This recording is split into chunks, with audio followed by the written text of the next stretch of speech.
Kalau disebut pulih ini baru mau dimulai pertunjukannya ya. Kalau menurut saya ya. Ini kejadian yang Amerika ini kita kayak lagi nonton film gitu loh. Kita lagi nonton film nih. Wah, ini nih ya udah keluar nih satu horornya gitu. Ini mau dikagetin dari belokan mana lagi ya gitu ya. Kalau Oh, saya melihat bahwa ini belum belum belum apa ya, belum berakhir sih kalau saya lihat sih.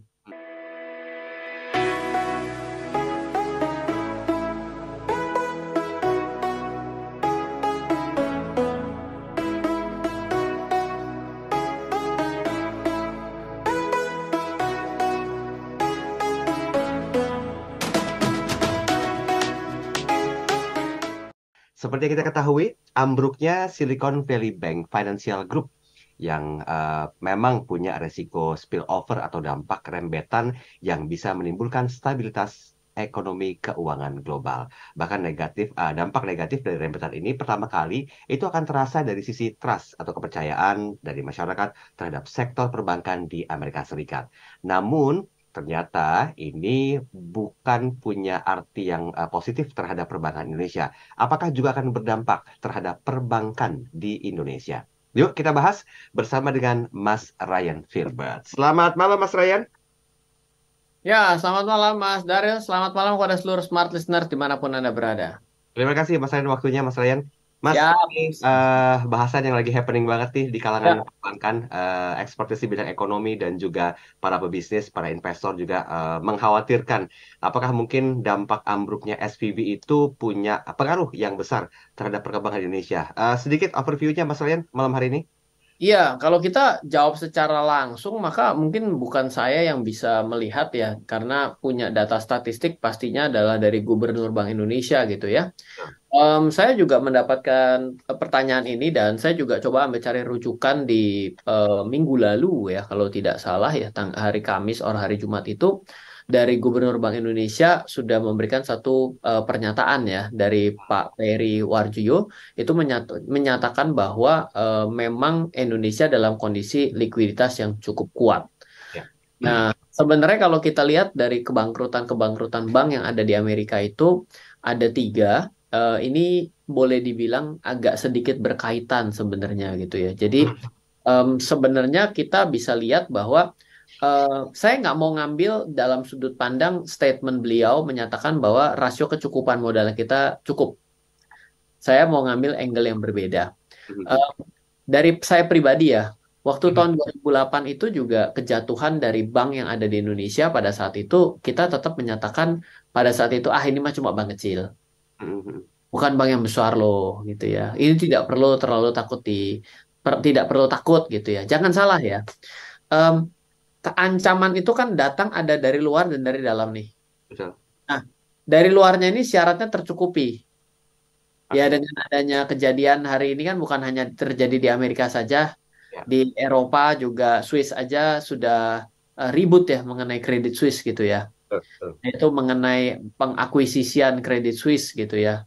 Nah, bahkan untuk eh, SVB sendiri itu juga di Eropa juga dibeli dengan nilai 1 pound sterling.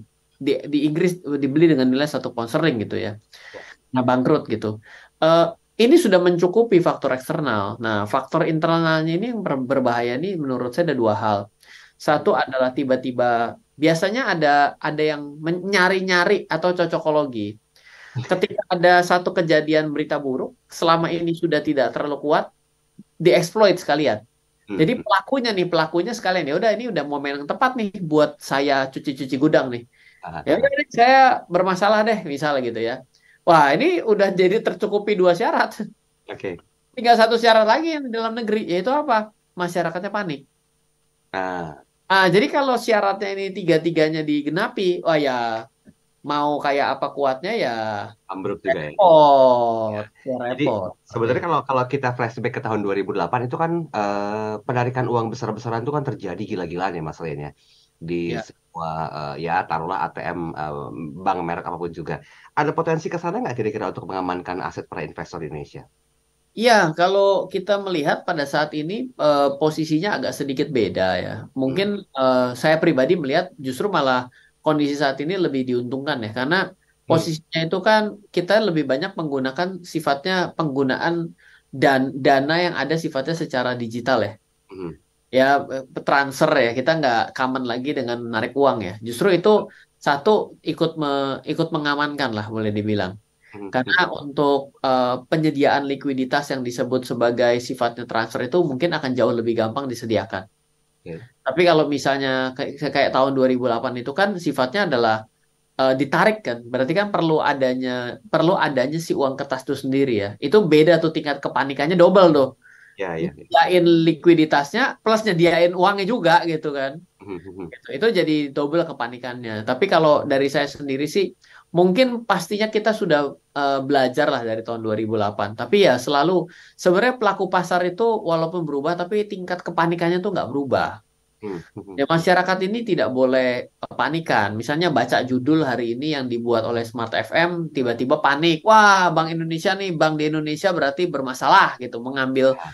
mengambil suatu konklusi yang paling ujung daripada judul awal ya repot. Nanti itu ya Oke. menjadi masalah semua pihak. Oke, berarti statementnya Pak Periwarjo ini apakah memang cukup menenangkan atau hanya sekedar memberikan rasa tenang saja atau aslinya menenangkan? Gimana kalau saya nanya situ yang jawab? Oh, nggak bisa, saya kan host, saya mesti nanya dong. Dan itu ada seni bertanyanya gitu. Baik, kalau aku ya, kalau dari saya, Mas Daryl ya, sebenarnya menenangkan. Menenangkan. Iya, karena eh, kita lihat ya bahwa bagaimanapun juga kalau kita bilang kita ini tidak ada hubungan keterkaitan dengan asing ya. Suka atau tidak, dolar mengalami pelemahan loh. Ya, Rupiah mengalami pelemahan ya, loh. ya. Kita suka atau tidak kita ngelihat loh PHK dari startup-startup ini cukup terjadi, cukup masif belakangan ini. Eh, Artinya adalah investor mereka dari mana sih? Dari luar juga kan. Nah, ini kan juga berarti ada suatu kewaspadaan di sini. aha, aha. Apakah ini tidak menjadi satu hal yang perlu diwaspadai? Dan kalau kita bilang enggak lah, kita datangnya kan tidak dari bank, kita jaga. Dari sektor yang lainnya kan kita juga sudah duluan kena bedol desa loh. Mhm. Dan ya semoga itu bedol desanya sudah duluan sehingga efek saat ini sudah tidak terlalu, karena penanganan dan juga proses audit dan lain sebagainya dilaksanakan. Jadi regulator hari ini rada rada parno juga loh, saya bilang gitu ya. Ngeluarin Melihat satu. semua dianggap bermasalah, ayo sini Iya. kamu semua, saya akan lihat. Kita paham lah, saya juga pelaku industri jasa keuangan ya. Ah, Sama-sama lah, kita harus sama-sama menjaga. ngasih Ya, statement takut dicurigai cuma nyenangin, ngasih statement takut dicurigai nutup-nutupin gitu ya Mas Ren ya. iya. Jadi kalau kalau dari saya sih lihat ini menenangkan ya, menenangkan pihak. Karena apa? Karena yang paling repot itu orang yang nggak ngerti, tapi punya duit banyak. Oke. Dan ini nggak sedikit yang kejadian seperti ini. Dia aksinya bisa liar sekali loh. Ini nggak curhat ini fakta. Wait, wait, wait, wait. Kalau kita duit banyaknya kita nggak jawab. Kalau nggak berpengetahuan ya ada pengetahuan lah sedikit lah. Walaupun dikit tapi yang penting duitnya banyak gitu ya. Oke, Mas Ryan, kita break dulu ya. Bank besar berguguran, bagaimana bank di Indonesia? Ini masih menjadi pertanyaan besar kita dan harus kita kupas tuntas malam hari ini. Melihat beberapa statement yang sempat disampaikan, seperti mungkin Kepala Ekonom Bank Mandiri, Andri Asmoro menyebutkan dari sisi fundamental, sebetulnya sektor perbankan di Amerika Serikat itu sudah jauh lebih baik dari penempatan di sisi portfolio yang beresiko sudah berkurang jauh. Nah, tetapi ada pertanyaan besar nih, dampak keruntuhan bank di Amerika Serikat ini ke sektor keuangan Indonesia itu seperti apa gitu loh. Bahkan ada kalkulasi singkat yang disampaikan nih Mas Ryan Ya. dari sisi spillover atau dampak rembetan ini dirasakan antar sektor keuangan. Kemudian antar startup juga merasakan itu khususnya di Amerika Serikat. Bahkan volatilitas nilai tukar dari atau bond market dari pasar uang utang itu juga dirasakan. Nah, totalitas hal itu apakah memang berdampak besar terhadap perbankan di Indonesia dan bagaimana nasib startup ke depan, khususnya di Indonesia, Mas Ryan? Ya, sebenarnya kita bahas dari startup dulu ya, yang Ya. mungkin lebih menarik ya, karena startup itu benar-benar saat ini dipaksa untuk secara tidak langsung ya, membuktikan bagaimana mereka itu bertahan tanpa disusuin lah, kalau boleh saya lihat ya. Ya kita sadar ya, coba pasti yang suka belanja online, kita lihat biaya di atas atas kiri kanan bawah semuanya udah dikenakan gitu kan. Itu adalah cara mereka kan selalu dua hal ya, berarti Ya. memangkas biaya mereka secara operasional, yang kedua adalah meningkatkan revenue mereka gitu ya. Di dua ini sudah terjadi gitu. Kenapa? Karena mereka tidak lagi diberikan eh kalau startup itu kan modelnya gini Mas Daryl. Dia besarkan dulu secara kuenya mereka, Mhm. mencoba melakukan menguasai pasar dulu, memonopoli pasar. Setelah itu baru dimonetisasi. Hmm, Ya, mhm. dengan bisnis konvensional itu adalah dagang dapat untung dilakukan ekspansi. Oke. Jadi dia ekspansi dari dia punya keuntungan gitu. Mhm. Kalau startup nggak begitu, dia grojok dulu uang, lalu dia baru mulai dia eh, tarik duitnya lah, kutip lah boleh bilang seperti itu. Mhm. Saat ini sudah terjadi pada fase tersebut gitu. Artinya adalah kalau di sini mereka gagal membuktikan bahwa percepatan uang masuk atas pendapatan mereka tidak bisa lebih cepat daripada mereka mengefisiensikan dan memiliki biaya, di sini akan menjadi satu keruntuhan yang terjadi pada perusahaan-perusahaan ini seperti itu. Mhm. Mhm. Dampaknya itu lebih real tuh kalau kayak gitu di startup ini kan. Startup kan mempekerjakan cukup banyak. Kemarin kalau PHK aja fantastis banget ya 500, 600 ya kan. Kalau perusahaan-perusahaan normal PHK 500 kayaknya udah tinggal direkturnya doang tuh. Habis. Iya, iya, Mana betul. nih? Gak ada saya doang gitu kan. Nah, sekarang kita bahas ke dalam perbankan ya gitu ya. Oke. Secara kalau saya lihat secara kehati-hatian memang di Indonesia ini cukup tinggi lah saya bilangnya dari sudut pandang perbankan sendiri ya. Terbukti dari 2008 itu kan salah satu yang juga ikut memperparah quote unquote itu kan juga bukan datangnya dari bank ya sebenarnya. Mhm. Saya salah satu ya betul lah dengan adanya kasus Bank Senturi gitu ya. Oke. Tapi kan lain daripada itu kita juga ingat ya bahwa pada saat itu juga pasar modalnya juga babak belur. Mhm. Mhm. Nah, di situ kan kejadiannya juga cukup heboh orang jadi nggak confidence juga dalam berinvestasi. Berarti kan saya bilang kalau hanya kena satu syarat nggak apa-apa mestinya. Mhm. Misalnya ternyata bank beneran terjangkit gitu, itu nggak apa-apa tuh. Tapi kalau terjangkit pada beberapa hal itu kenapa-napa. Jadi misalnya nih double nih jadinya. Mhm. Startupnya kan investornya batal nih untuk mau mulai funding lagi nggak mau karena Ya, ya, disuruh ya. duit. Ternyata dia dalam satu tahun 2023, 2024 nggak berhasil make money. Berarti Mhm. kan mereka kesulitan uang kan. Berarti kan yang terjadi adalah mereka minta duit nggak dikasih. Berarti kan tutup satu. Ya. Nah, Mhm. yang kedua banknya juga gitu ya, ya jangan sampai gitu ya. Tapi ada lagi nggak nih yang lain? Kan kita takut itu adalah ada berita apa lagi sih yang negatif dari tempat lain yang punya cukup besar influence-nya, akhirnya ya membuat ya terjadi hal-hal yang kita tidak inginkan. Itu sih sebenarnya. Oke, berarti kalau di apa namanya disamaratakan statementnya Pak Peri Warjio dengan statement analis Bank Mandiri ini sendiri sudah ketemu titik temunya ya, Mas Ryan ya, bahwa sebetulnya dari sisi resiko likuiditas itu kan permodalan perbankan Indonesia itu bisa bisa cukup relatif tinggi untuk Ya, menutupi resiko betul. likuiditas. Betul ya, berarti tidak apa sifatnya lebih lebih menenangkan ya, Mas Ryan ya. Ini angin Ya, segar nggak sih sebetulnya buat para startup yang udah ya, mohon maaf saya harus mengatakan bangkrut untuk bisa bangkit lagi atau bagaimana, Mas Ryan? startup bangkrut itu nggak bisa bangkit kalau menurut saya. Oke, Beda walaupun gaya. perbankan udah mulai pulih ya, Gayanya beda Mas Daryl. Jadi kalau startup bangkrut artinya bisnis modelnya nggak berubah. bisa dipakai. Jadi Ah, jadi startup itu adalah sesuatu yang dimulai dibangun dari suatu ide. Mari mm, kita coba ide ini apakah ada tractionnya, bisa melebar atau tidak. mm. Kalau dia tidak bisa melebar sampai dengan satu dua titik itu akan disuntik mati juga. Ah, oke, oke. Jadi di sini bicara mengenai multiplication ya. Mm, Kalau tidak bisa eksponensial kurvanya, udah berarti dianggap gagal. Dan memang nggak mungkin bangkrut dihidupkan kembali karena memang sudah boleh dibilang teorimu nggak jalan lah gitu loh. mm, mm, Ya mm. silahkan ajukan dengan teori lain ya mulai ya itu namanya create new startup lah. Oke, oke, oke, oke. Berarti harus Beda ada gaya. startup baru ya. Iya, beda gaya. Dibangkitkan nggak ada gunanya karena dia anggap bahwa ya sekali lagi kalau ini mau ngomongnya dengan cara yang berbeda bisa dibangkitkan ya dia nggak dia anggap bahwa ini adalah gagal. Tapi ingat ya bahwa timing itu is everything ya. Oke. Karena misalnya suatu teknologi yang dibawa 15 tahun yang lalu nggak berhasil, nggak dijual, nggak ada hasilnya, nggak menguntungkan. Hari ini diangkat ya karena waktunya berbeda dan memang kecepatan internet sudah berubah dan lain sebagainya. Itu jadi beda, ceritanya jadi beda kalau seperti itu. Tapi itu kayaknya masih lewat satu siklus 10 tahunan deh kayaknya itu baru Itu bisa bahasa kita 10 tahun ke depan ya berarti ya.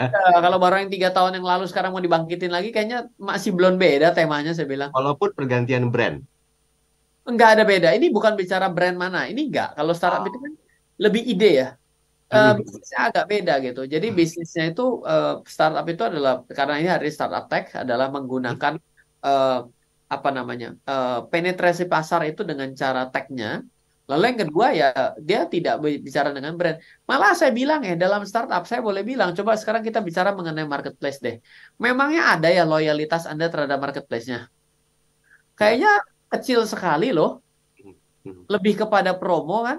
Betul. Lebih kepada user interface ya user interface UX oke lah agak sedikit brand sih ya gitu tapi nggak sebegitu kuat kok bondingnya beda sama kita beli sepatu yang dicoret sama sepatu yang garis 3 miring ada orang yang begitu lihat garis 3 miring pun dia nggak mau beli mau diskon 50% pun nggak mau beli ada yang modelnya dicoret pun memang dia nggak suka atau dia sangat mahal dibeli beda ini bukan bicara ganti brand menurut saya. Oke, oke, baik, baik. Itu kita kotakan dulu di kotak yang lain karena memang identik dengan perbankan juga di Indonesia ya, yang nggak tahu deh apakah mungkin cukup keter-keter juga dengan ambruknya SVB. Tapi kalau secara pengalaman mungkin dari yang pernah dirasakan oleh Mas Ryan selaku pengamat juga, ini akan berlangsung berapa lama kira-kira Mas Ryan? Dampak sebuah bank besar di Amerika Serikat yang mendanai banyak startup itu ambruk, tiba-tiba kalau dikatakan likuiditas kita terlalu kuat dan bisa dibilang tidak terpengaruh banyak gitu loh. Nah,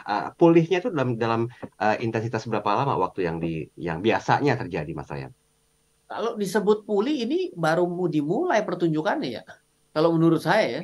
Ini kejadian yang Amerika ini kita kayak lagi nonton film gitu loh. Kita lagi nonton film nih. Wah, ini nih ya udah keluar nih satu horornya gitu. Ini mau dikagetin dari belokan mana lagi ya gitu ya. Kalau Oh, saya melihat bahwa ini belum belum belum apa ya, belum berakhir sih kalau saya lihat sih. Karena terlalu dini baru saja gini karena Amerika itu kan mengalami kenaikan suku bunga yang sangat signifikan ya. ya. Mereka kan sudah dininabobokan dengan dari 2008 yang namanya kebijakan uang dibagi-bagi ke masyarakat sehingga likuiditas kemana-mana toh. Ini kan tiba-tiba kayak ditarik balik ya. Dan waktunya cepat gitu. Berarti kan ada orang yang jangan-jangan kayak dia itu biasanya belok kanan, ini sekarang jalanan di kanan itu dihancurkan kosong dan jurang gitu. Dia kan kaget tuh harus belok kiri kan. Nah ini sama kejadian seperti itu dan akibat dari kenaikan suku bunga ini ya ini adalah dampaknya gitu. Dan kenapa dia ambil poin ini ya karena dia juga mau selalu kebijakan kebijakan tuh nggak ada yang bisa menyenangkan semua pihak. Keputusan pun sama. Jadi Ya. dia apa yang mau dibela di sini gitu. Jadi ini adalah trade off gitu dan mereka harus bisa mengembalikan kepercayaan bahwa ini yang bangkrut ini gimana dengan startupnya. Kalau startup ini kan kalau saya tidak salah 50% startup tech dan healthcare yang ada di Amerika yang IPO tahun lalu itu banknya SVB loh, Oh. 50% loh. Nah, sekarang gimana nih kalau ternyata gagal ini di cover dan tidak dibayar? Berarti kan tinggal menunggu akhir bulan, besok dia akan gajian nih. Nanti kan startupnya bilang, sorry ya saya nggak bisa gajian, uangnya nyangsang. 50% berarti, waduh gimana nih saya bekerja belum dibayar. Ya sudah deh kalau gitu di PHK, dibangkrutkan. Lah kalau startup separuh yang dibangkrutkan dari yang tahun kemarin, apa nggak sakit gigi ya? Dan Sakit ternyata ada hati, afiliasi. Ya, sakit hati. sakit hati gigi duluan sih. Gigi duluan baru hati itu. Nggak mau lagi masuk startup dia sakit hati Iya, besok. iya, iya, iya, iya. Ternyata Iya. afiliasi ke Indonesia gitu. Ya Nah, ceritanya gitu. Ya aja kan jadi hilang pencarian di sana di sini. Ya itu sebenarnya sesuatu yang sifatnya sistemik sih namanya ya. ya, setuju, betul. Oke, Ya. kita break dulu ya, Mas Ryan ya. Tanggung nih, pas 30 menit. Nanti kita sama lagi Ya. di berikutnya. Cukup membuat kita dakdikduk ya, karena tadi Mas Ryan mengatakan ini baru awal. Di film horor itu spooky-nya baru nongol satu gitu loh. Baru ngasih kejutan satu, belum lagi ada kejutan-kejutan yang lainnya. Nah, kalau diprediksi atau mungkin boleh memprediksikan atau memperkirakan sedikit Mas Ryan, apa kejutan berikutnya yang biasanya itu akan mengiringi kejutan yang pertama ini dari ambruknya SVB di Silicon Valley Bank ini?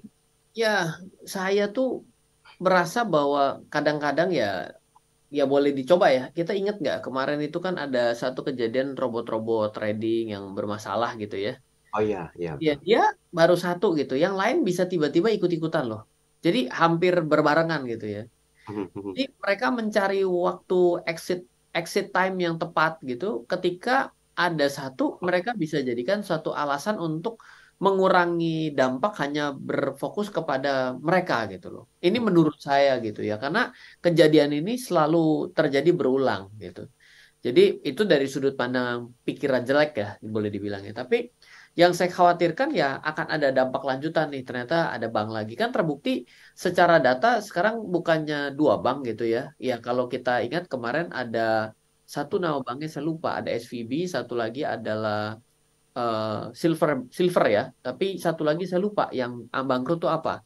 Jadi ada tiga bank. Nanti kita sama-sama cari ya tiga bank yang bangkrut itu apa ya. Tapi kan oke. Signature, Silvergate, Signature and Silicon Valley yang paling terkenal yang SVB gitu ya karena dia memang aset terbesar 15 terbesar di Amerika. Dan dia itu shortage lah, boleh dibilang kepanikan orang tarik duit rame-rame karena beberapa hal yang eh, dilihat mereka itu kelihatannya tidak mampu, maka jadi diras habis-habisan. Artinya dia tidak kesulitan likuiditas, maka menjadi insolvent. Dalam bahasa kerennya kan begitu gitu kan. Nah, tapi kalau kita perhatikan, salah satunya juga ada hubungan lah bahwa mereka itu dekat-dekat dengan industri yang memang lebih fragile lah. Apalagi Silvergate ya. Silvergate itu kan hubungannya dengan dunia kripto gitu ya. Jadi memang menurut saya sih yang namanya status bank itu tidak bisa membisnisi bisnis-bisnis yang bukan sifatnya adalah meminjamkan dan menerima tabungan. Mhm. Lalu secara portofolionya itu bentuknya banyak yang sifatnya high risk gitu loh. Oke. Kalau dari saya ya. Jadi Ah, cara sekarang tuh menurut saya sudah benar ya. Apa yang dilakukan oleh Indonesia tuh benar. Ketika kita berbicara mengenai sudut pandangnya bank, ya sudah portofolio high risk sebenarnya adalah yang sifatnya adalah kredit mikro. Itu kan diatur kan besarannya kan.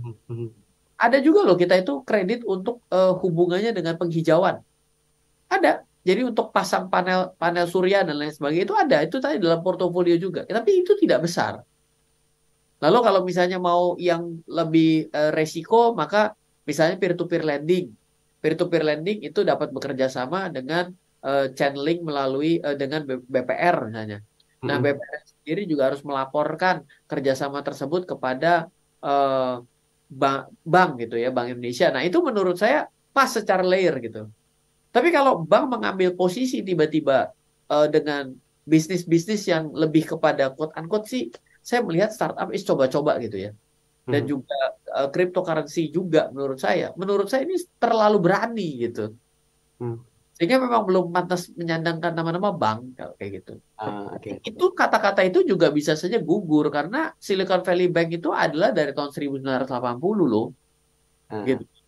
Ini terserah dengan aspek yang manapun ya. Tapi saya yakin sebelum tahun 2008 nggak apalagi di atas tahun 2010 mungkin baru ada portofolio kripto kali. Tapi ah. kalau namanya kriptonya dikeluarkan mungkin nggak akan separah itu juga dari portofolio gitu. Jadi rasanya kripto itu memang tidak boleh dekat-dekat juga dengan bank dulu. Itu beda dunia gitu. Seperti itu. Beda dunia. Oh, kita tuh sama-sama tahu yang namanya kripto, industri blockchain dan kripto itu cryptocurrency terutama. Masuk itu karena mereka anti yang namanya sentralisasi. Intinya Ah, mereka tuh dari jenis racunnya sudah beda gitu. Ditelur sama sama yang sentralisasi yang paling gede, yang paling lama kan industri perbankannya lebih lama kan. Lah ah. ya berarti kan memang nelan racun menurut saya ya gitu. Kok kayak kesel banget ya Ya, statementnya. saya kadang-kadang bingung gitu. Kok bisa-bisanya lu punya bank tapi lu deket-deket sama dunia kripto tuh ngapain gitu kan. Beda Cari itu beda uang dong. dunia. Cari cuan dong katanya kan. Ya, kekurangan kreativitas betul. Kadang-kadang kan frustasi gitu ya. Tapi ya tolong itu kan bukan duitmu kan. Duitnya dia loh. Ini Kalau emosi, duitmu ya go ahead silahkan. ini agak tingkat tinggi nih emosinya malam hari ini ya Ya, saya nih. mismanagement itu repot loh. Mismanagement itu repot loh. Karena mismanagement itu ya gitu akhirnya gitu loh. Banyak pihak yang dirugikan dan bisnis pun sudah dikelola dengan sekuat tenaga aja bisa kenapa-napa gitu. Ini Oke. untung lah mismanagement, kalau ternyata fraud lebih kacau lagi. Bener-bener baru semua bilang untung nggak fraud ya jadi lebih Iya. repot ya. Mas, kalau gini Mas, kita melihat dari perkembangan dari Bank Indonesia yang konon kabarnya kan ini tidak berpengaruh ya. Apakah mungkin karena faktor posisi kepemilikan asing pada SBN hingga akhir 2022 ya kalau nggak salah itu mostly kan didominasi sama investor domestik ya. Itu berpengaruh nggak kira-kira terhadap kuat likuiditas dari perbankan Indonesia walaupun SVB bermasalah? Ya, memang saya juga setuju lah bahwa harus bisa hidup dari lokal ya, dari kita untuk kita. Ya, ya. Selama kita itu paparan asingnya kecil, maka sebenarnya kita itu aman. Dan Oke. kalau startup-startup kita ini didanai oleh orang dalam negeri gitu, kita juga aman. Kita tidak ada ketergantungan dengan pihak lain. Mhm, Kembali lagi lah ke jargon kayak gini adalah ya berinvestasilah di negara sendiri. mhm, Terbukti juga dengan keadaan seperti ini, investasi dimanapun sama aja resikonya tuh. oke. Iya Betul. kan? Jadi dengan keadaan seperti ini ya sebenarnya resiko investasi itu cuma satu hukumnya, Mhm, yaitu lihat resiko, lihat yang namanya keuntungan. Resikonya rendah, untungnya rendah, resikonya tinggi, untungnya tinggi. Udah aja di situ. Mau ada di negara antah berantah manapun hukumnya sama mhm. gitu. Jangan ketika yang ngomong bule, beda ngomongannya. Oh kalau bule beda, smart enough. Lah emang kalau kita ini on apa bagaimana maksudnya gitu. Iya kan? Iya, iya, Ya iya. ada loh, ada begitu loh. Kita ini barang Indonesia dijual orang Singapura itu lebih laku daripada orang Indonesia nawarin barang secara langsung, jangan salah. Padahal Setuju. barangnya sama loh. Ya, ya. Nah, itu yang menarik tuh. Dibeli sama orang Indonesia juga, Mhm. tapi belinya di Singapura. Nah, aneh kan? Ya. Nah, buat Ya, saya itu aneh banget sih. faktanya begitu emang ya. Tapi gini Mas, dengan hadirnya permasalahan SVB yang ambruk itu, kok bisa ya rupiah justru menguat ya? Dampak dolarnya tuh nggak terlalu terasa ya Mas Ren ya? Eh, ya pertama secara teknikal memang ada pelemahan ya. Lalu Ya juga nggak terlalu parah lah pelemahannya ya. ya secara teknikal ya. Lalu juga selanjutnya juga kita melihat kekhawatiran orang itu kan emas makanya naik kemarin pecah rekor di atas 2000 loh. Ya, betul. Itu tim saya jantungan itu lagi lagi menuju Jakarta emas naik ke di atas 2000 dia salah ini salah positioning. Waduh dia udah ini sampai pucat ya. Ya, ya itu pasti juga akan ikut membuat posisi dolar juga terganggu ya dengan adanya emas itu dan juga dengan kemarin pengumuman-pengumuman yang berhubungan dengan data-data penting yang dari Amerika, ya itu juga akan mempengaruhi seperti itu. Jadi walaupun imbasnya nggak terlalu parah, tapi bisa dikatakan kita harus berhati-hati juga ya, Mas Ren ya terhadap hal ini ya. Ya, saya cuma mau bilang bahwa Hmm. tahun 98, saya 97, 98, 2008 itu, saya ingat banget waktu 2097 itu aku juga sama kejadiannya, saya masih kelas 6 SD pada saat itu kan ada pidato ya kan, Presiden menyatakan bahwa kita ini nggak kenapa-napa menjadi macan Asia, tetangga tenang, kita masih kuat, kita masih bisa makan, kita punya dolar adalah sekian, dung aja hampir 20.000 Ya, ada kejadian juga ya kan ya, ya. 2008 enggak kita maka aman kita kenapa oh ini kecil kok beres-beres diiniin dung aja kan ternyata di tempat lain udah kejadian ke aksi spekulasi yang pecah jadi semua gitu jadi sebenarnya yang paling bahaya itu adalah oh yang paling bahaya itu menenangkan bagus ya tapi bukan arti kalau sudah menenangkan ya sudah masyarakat ini aman sentosa ini masyarakat kita ini kan banyak ya jumlahnya ya. Kok tiba-tiba sekarang tarik duit semua lah nggak apa nggak pusing itu semua bank juga mau pakai pidato kecukupan rasio rasio kayak apa juga nggak gampang-gampang nggak ada bank yang tahan di ras intinya kan ke sana toh nah ini masyarakatnya juga harus punya menaruh kepercayaan dong menaruh kepercayaan kepada kepada banknya gitu enggak ini emang kuatnya emang bagus ini emang seperti ini bagaimana jangan ikut-ikut tarik enggak, saya mah percaya kok. Tapi saya tarik dulu ya. Nanti kalau udah oke, nanti baru saya balik lagi. Balik Lu nggak lagi. percaya artinya itu. Kan gitu ciri khas kita. Ya, ya, ya. Saya Jadi, percaya kok, tapi saya tarik dulu ya. Ya, itu nggak percaya lah. oke. Jadi intinya menenangkan atau hanya sekedar menenangkan nih? Menenangkan kalau itu. Kalau Oh, saya menenangkan. pengennya masyarakat tuh waspada. Oke, oke, Oh, oke. masyarakatnya waspada. Mau dipidatoin, mau dibilang tenang, bagus. Iya, oke, waspada nih. Gitu loh. Jangan malah tambah-tambahan. Ada nih penawaran investasi bagus sekali. Hati-hati loh mulai tahun pemilu. Secara track record menjelang tahun pemilu itu selalu banyak nggak jelas investasi berkeliaran. Oke. Coba dicari. Bukan cocokologi, tapi lihat. Wah ini nih mantep nih. Saya pinjam duit ke bank, lalu saya masukin ke investasi paling aman di dunia. Mhm, mhm. Dijaganya pakai apa saya juga bingung gitu kan. Wah, nggak taunya bablas. Ya, itu mengganggu stabilitas diri sendiri dan stabilitas keuangan semua banyak pihak sebenarnya itu. Oke, baik, baik. Kita break dulu. Nanti kita coba singgung sedikit dari apakah dengan hadirnya permasalahan ini itu menghentikan minat asing untuk berinvestasi di Indonesia. Karena ini identik pula dengan perbankan dan kondisinya di Indonesia. Nanti kita sambung di sesi berikutnya. Sesi terakhir, tetap bersama kami. Bank besar berguguran, bagaimana bank di Indonesia ini cukup membuat para investor, para pemain perbankan di bidangnya itu ketar-ketir ya dengan hadirnya permasalahan yang berturut-turut.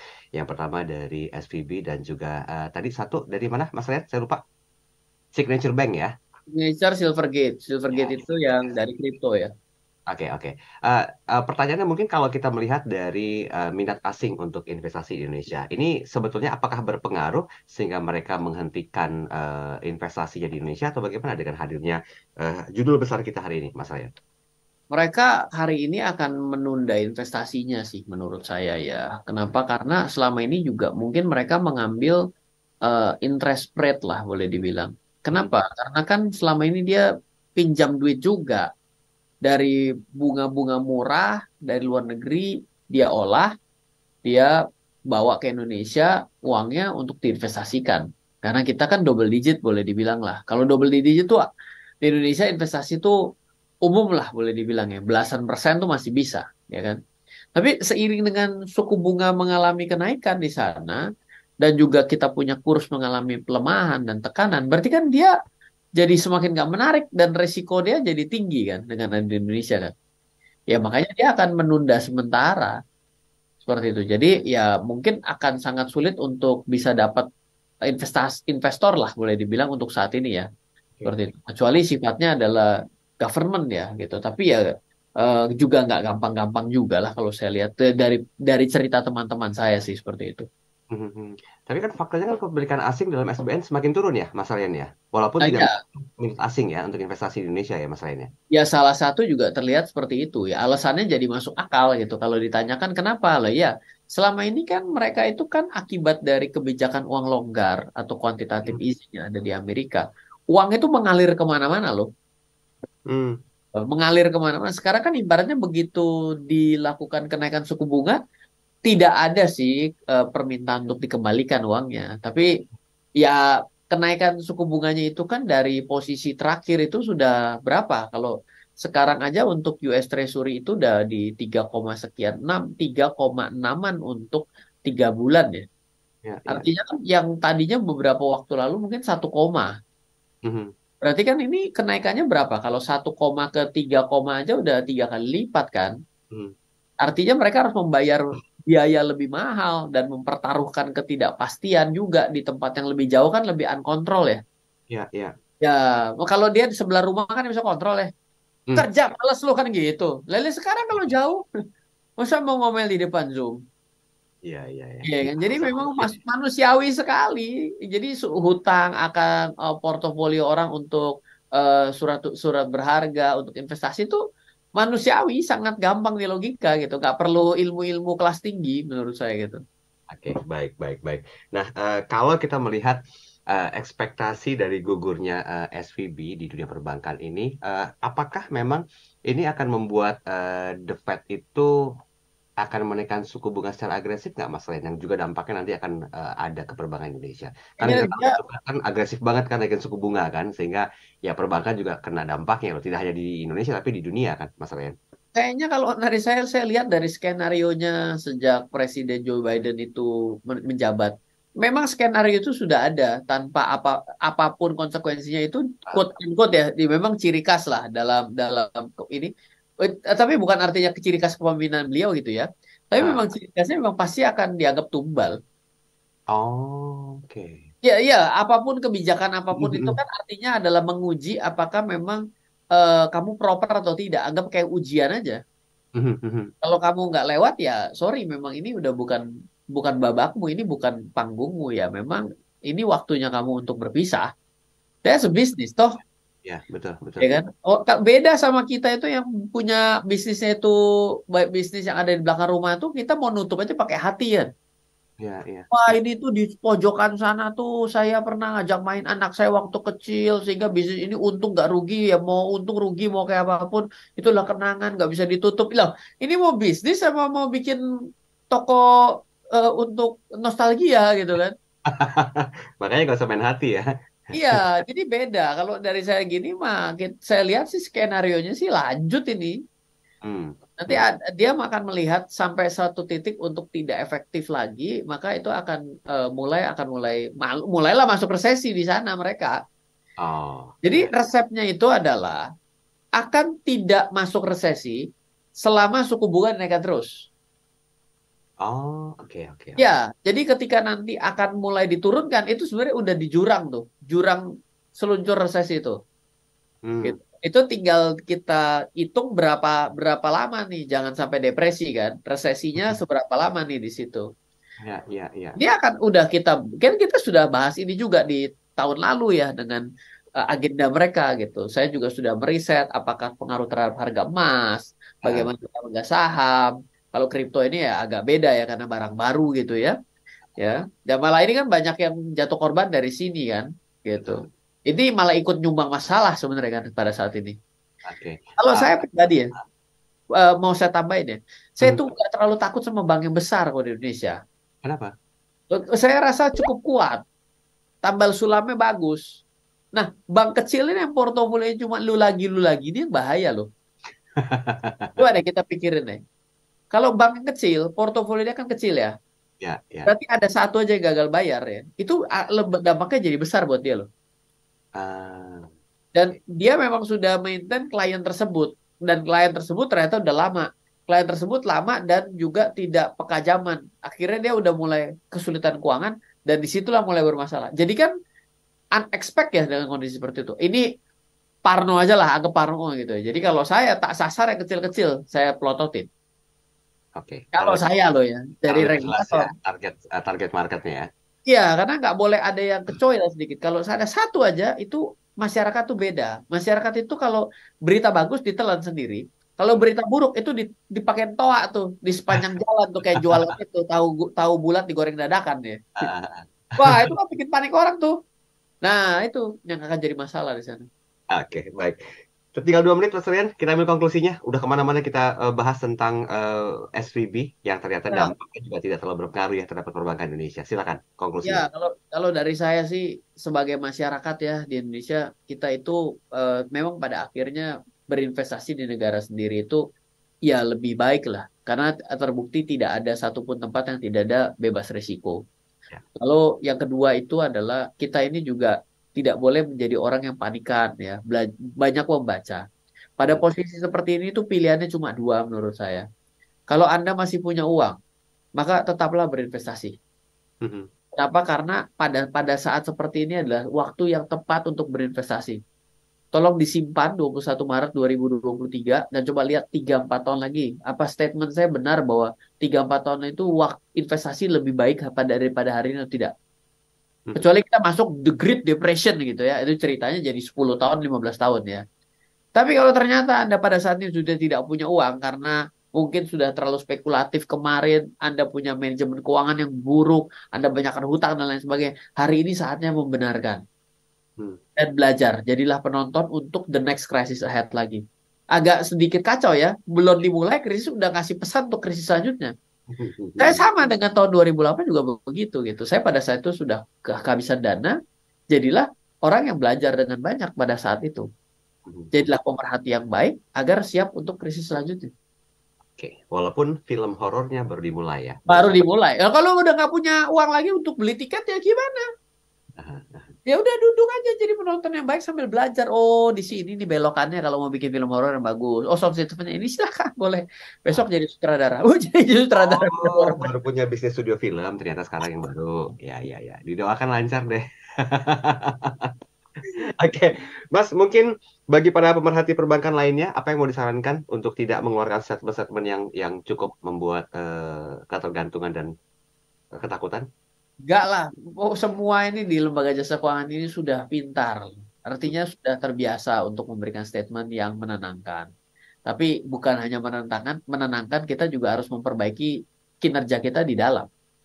Kenapa? Karena semua yang baik ada di depan itu ketika kita, ya nggak percaya, Anda resign dan masuk ke kantor baru, Anda pikir itu yang paling bagus. Pasti sama kusutnya. Ya. Berarti nggak ada sesuatu yang terlalu bagus di dalam. Mari kita benahi di dalam juga sebagai orang yang ada di industri jasa keuangan pada perusahaan kita. Ya. Baik, Mas Aryan, thank you waktunya Sama-sama. hari ini. Sehat-sehat ya. Kita ketemu lagi pekan depan ya dengan tema Ya. dan yang berbeda.